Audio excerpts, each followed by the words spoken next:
intergenerational wealth protection, right? Like my goal is to make sure that everybody who comes down the line from me is taken care of, right? At least to not have to worry about going to get a higher education, without having to worry about whether or not they can get a medical treatment, without having to worry about whether or not they can get seed money to start a business or any of these other things. So they can remove themselves from this toxic and abusive banking society that we live in right now that is harmful against people of color, as we have seen most recently with Wells Fargo and the refinance rates in 2020. Yeah.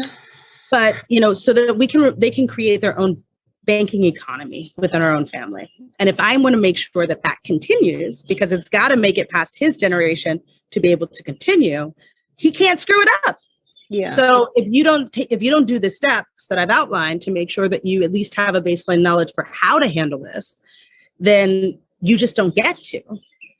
Yeah. And that's my choice, right? When our kids are minors, it is incredibly important to make sure that we are far more conservative in our planning, because we have no idea who they will be as people. We have no idea what they'll be exposed to. We have no idea how well they will process this information, who might be in their ear and guiding them down a wrong path. We just don't know any of those things, right? Because they're babies. And so we get far more restrictive with their planning in the beginning. Because if I die tomorrow, this plan is what's left, right? Yeah. This is the only thing that's left. Yeah. I'm not here. Yes, you can't take it with you, right? Like that's true, but I can use it to guide him. I can use it to say, here are the things that I value. So if he graduates top of his class from high school, he gets a certain amount of money unrestricted to do whatever he wants with. And I've got a provision in there that says, hey, or, a line in there that says, I think you should travel because it's an important part of a young person's education and like worldview, right? Like, But you can do whatever you want. If he gets a full ride to college, right? My estate just got a boom, assuming he goes to a 4-year university. So every semester, as long as he's keeping that scholarship, he'll get a certain sum of money to do whatever he wants with. My recommendation is to go, put a down payment on a piece of property and rent it out to his college friends. But that's on him, right? Because there's other stuff in the estate that's still going to be there. This is your money to do whatever you want with.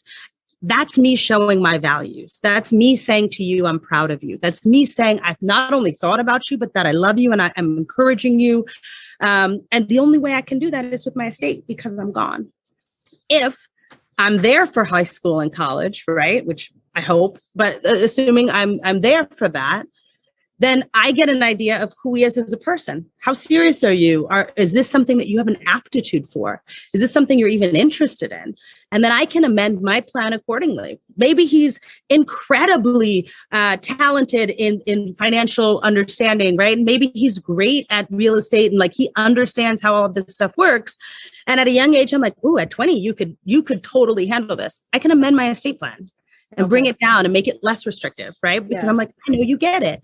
Or I could be like, you are a hot mess and I will never, ever. And I will just remove him entirely from being able to be a trustee, right? And I'll set like a professional trustee to come in and manage it. So it's amendable while you are alive and have capacity. And so as your life changes, you'll change that. What many people, at least of our generation, need to realize, and particularly our parents, right, is that we have more complicated family structures than are accounted for under the law.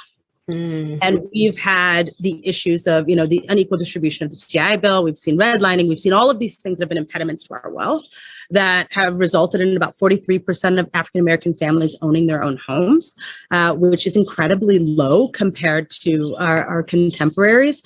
And it's becoming increasingly more difficult to do so. So we need to look at, our parents and our grandparents who own these homes and make sure that they have trusts in place to protect it. We also need to keep in mind that the 90s and the war on drugs was really a war on Black and brown communities, particularly impoverished communities, right? Where we saw this over-policing happening. And people who have been touched by the war on drugs typically have either restitution issues or they're still incarcerated or they have substance abuse issues. And those types of things, if someone's got a judgment against them, the state can come in and attach to grandma's house and force a sale And now you've lost your asset that could have built generational wealth. If somebody has back child support from having been incarcerated, right, as a result of some of these dare I say it, racist policies, then you're going to see that those assets can be attached against if left outright, but you can leave them in asset protection trusts that wouldn't allow for that. And so there are methods and mechanisms that we need to be getting out into the community. I don't know. I mean, I'm sure you're familiar. The road to 2053. Have you heard about that?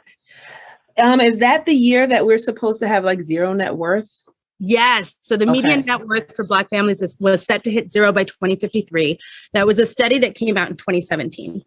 Now, 2020 happened. And the implication of that is that 1 in 555 African Americans died as a result of COVID-19.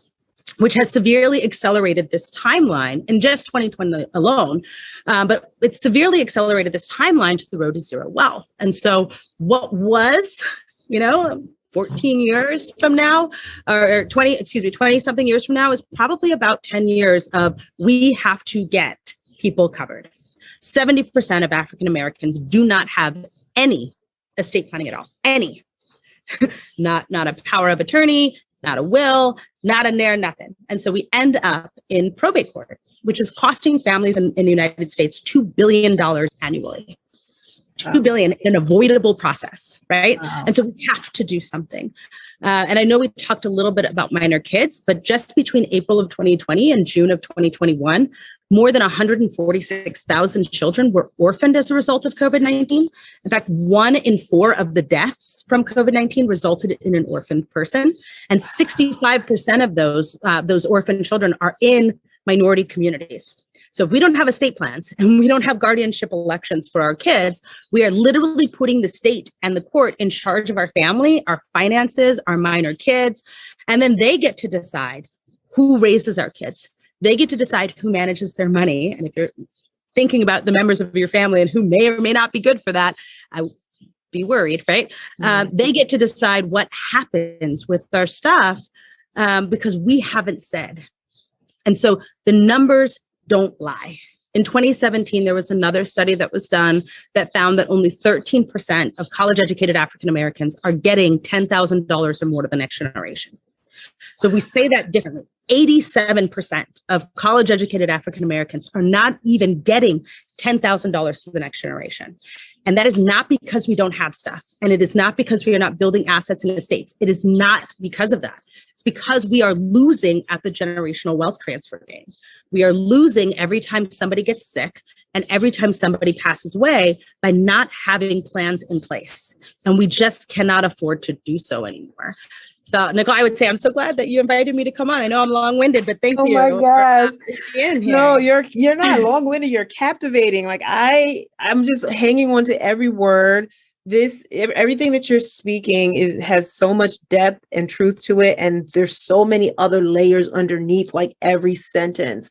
And what I really want people to get away from is that they need to have a plan. You said planning so many times during this conversation because that is so critical. You don't know what is going to happen tomorrow. And even when you're starting, this is not you decide to have an estate plan and you have one tomorrow. It takes a process. So you need to start it so that at least it's in the works and you can get it done quicker rather than later. And I think a lot of people too think, oh, well, I'm just going to hurry up and write a will, or I'm going to write something on a piece of paper. But they don't realize wills don't prevent you from probate and from somebody else deciding what's going to happen with your assets, even if you have it written down. Isn't that like that?